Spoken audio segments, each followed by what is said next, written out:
Remember, remind and recall. सबको लगता है कि इन तीनों वर्ड्स का मतलब होता है याद करना, बट ऐसा नहीं है। इन तीनों वर्ड्स में ही डिफरेंस होता है।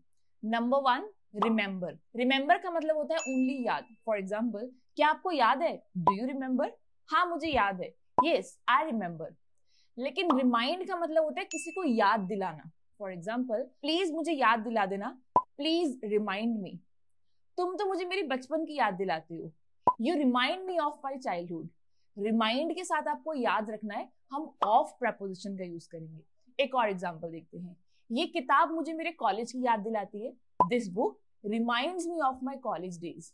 लास्ट वर्ड है हमारा रिकॉल। रिकॉल का मतलब होता है किसी पुराने इंसिडेंट को याद करना। फॉर एग्जाम्पल, मैं वो इंसिडेंट याद कर सकता हूँ, I can recall that incident. मुझे ये याद नहीं आ रहा है, I am unable to recall it. तो आपको तीनों वर्ड्स का मीनिंग याद रखना है। सिर्फ रिमेंबर का मतलब होता है याद, रिमाइंड का मतलब होता है याद दिलाना, एंड रिकॉल का मतलब होता है किसी पुराने या किसी पीछे की बात को याद करना। अब एक सेंटेंस इंग्लिश आप लोग भी ट्राई कीजिए कमेंट सेक्शन में कमेंट करके। सेंटेंस आपका, ये सीरियल मुझे मेरे बचपन की याद दिलाता है। इसके इंग्लिश कमेंट सेक्शन में कमेंट करें और ऐसे ही इंटरेस्टिंग वीडियो के लिए इस पेज को फॉलो करें। And thanks for watching.